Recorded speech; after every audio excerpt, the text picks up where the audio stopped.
I have tried so many healing modalities to help heal my inner child, and all of them had something at the core that was really profound for me, and that was forgiveness and letting go. I'm going to share with you what modality really has worked for me that has really allowed me to take back my power, that's allowed me to really manifest a life that I desire. And so I'm going to share a little bit about my journey and how I healed my inner child. So over the period of the last 7 years, one of the biggest focus I've had is really healing my inner self, my inner child, this beautiful little girl who has experienced abandonment, betrayal, feeling unwanted, not important, has really just been hurt in many ways, especially around those that are closest to her. And I really wanted to find, actually, I really searched and seeked to find a way to heal this part of me, because I knew that this little girl, this inner child, was ultimately operating my life. If I could put it in a physical sense, my inner child was in the driver's seat and I was in the passenger seat, and she was making all of the choices. And so as I started to heal and learn to forgive and let go with the modality that I used, I found that I was now safely moving her to the back seat. I was giving her her blanket and her teddy bear, and I was buckling her in, and I, as my conscious self, was getting in the driver's seat and now making choices that was best fitted for my life in the direction that I was headed. And it was really hard for me to start to move through some of these things because it required me to take a level of responsibility. And what I mean by that is everything that happened in your past and in your childhood is not your fault. And it's okay that you feel the way that you feel.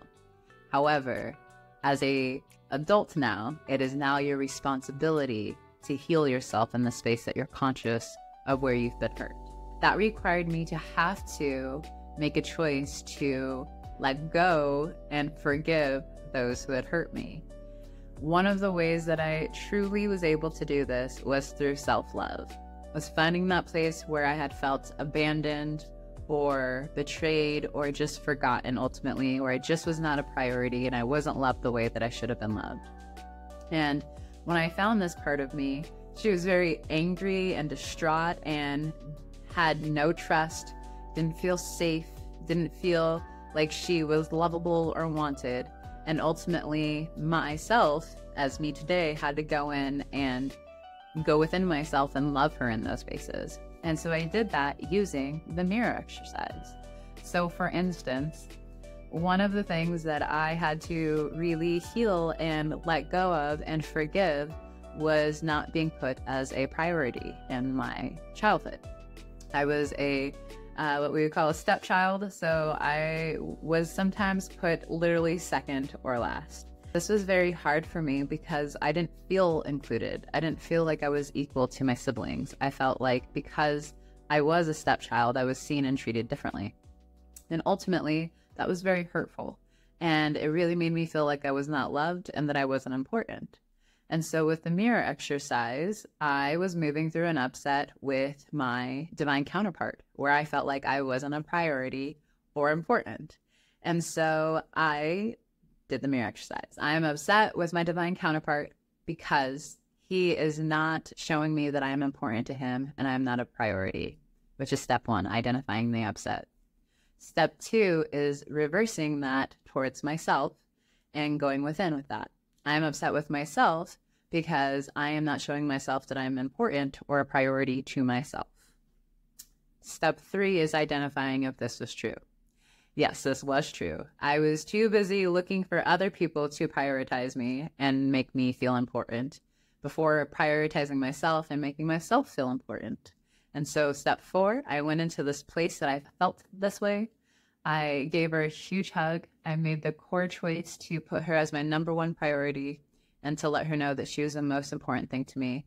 And I loved her there until she felt completely at peace and she felt like she was important and that she is a priority.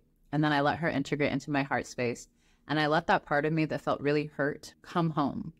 And when I got to this place of peace, I actually felt a lot of compassion for the person who initially was who I received the upset with as a child, which was my step parent.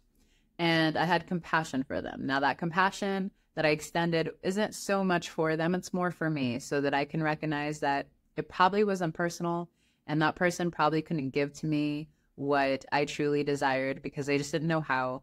And ultimately, they can't give to me what they don't know or what they don't have. I also, in that process, had to recognize that there was no comparison between me and my siblings. In God's eyes, I'm equally loved and I'm equally important. But in this situation, it was helping me see, maybe not at that time, that's not how I saw it at that time. It was very much real. It was very much hurtful. But now that I'm older, I realize that I don't have to hold on to that anymore. I don't have to hold on to that story. I don't have to hold on to the belief that I'm not important or I'm not a priority, because holding on to this is what's actually manifesting, creating the same exact experience, but in my adult life, because it's a belief that I have. So the mirror exercise helped me get to the core of the belief that I was holding on to. Let it go, love myself there, made a new choice, which is I am important and I'm a priority. And the more that I relaxed into that and really loved myself there and continued to remind myself that, that is when things started to really shift in my life, and people started putting me as a priority or saying, you know, you're important to me and I just want to make sure you're okay. I started to see a different reality because I healed my inner reality. I healed my inner child. And I started creating in all these different places where maybe I hadn't felt safe or I had felt hurt or I felt all these different things. I could just go back and give her those things. And in return, it may not have changed the past, but it absolutely shifted my future because I was now taking responsibility of myself now instead of continuously moving and working on those patterns and upsets that I picked up from my childhood. So when I learned to forgive and let go in this space, I was able to let go of the whole situation. I was able to let go of the resentment, the anger that came with it. One of the things I want to remind you is that if you were hurt in your childhood, first of all, that is not has anything to do with who you are or you didn't deserve it in any type of way. It was a lesson for your soul. And that's not always easy to hear. But when you think about it, did you grow from it? Did you learn from it? Did you choose not to treat people the same way? Did you recognize that you needed to maybe have stronger boundaries or honor yourself and respect yourself in a different way? When you truly move through this, you'll recognize that all of that anger and that pain that you held on to, only you felt that. The person who was involved in that doesn't feel that. Maybe they do in their own way. But at the end of the day, all of that anger and resentment only hurts you. It's like drinking poison. And so the mirror exercise relieves you of that. It brings peace to your heart and it relieves you from that anger and that poison that you're feeling about the situation, and it brings you freedom, which is ultimately one of the things that I absolutely love about the mirror exercise, is that it has truly brought me freedom. It has freed me from my upsets. It has helped me see that I'm not my upsets and that I can move through anything that comes up and I can choose something new in that space. I can choose to love myself in that space. And through loving myself, I have ultimately attracted my ultimate lover through self-love. I have attracted a life that I truly love through self-love. And so I highly encourage you to check out the mirror exercise for yourself. When I first tried this, I was just like, you guys are crazy. This mirror exercise is not going to change my life. And now I share it with everyone because it has absolutely transformed my life in ways that I didn't even think was possible, but really starting from how I felt within. When I shifted how I felt within, everything else shifted on the outside. And it's been such a blessing. And it really is the only healing modality that I've needed in order to heal separation within myself and from my ultimate lover. And so if you need support with this mirror exercise, definitely check out twinflamesuniverse.com. You'll find ascension coaches who are mastered in the mirror exercise.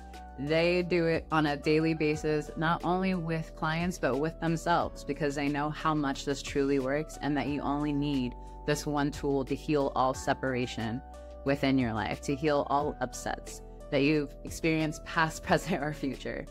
And also check out the free intro course. And I hope that this video brings you a lot of peace and know that you can heal your inner child completely and that in truth, you are full and complete already. But as you heal those parts of you that felt hurt and they're just kind of like little shards that are waiting for your attention, waiting for your love to bring them fully back home into your heart, you will feel so complete and full in that space, and you will feel deep peace and freedom. And I wish that for all of you. So I hope you guys have a great day. We'll talk soon.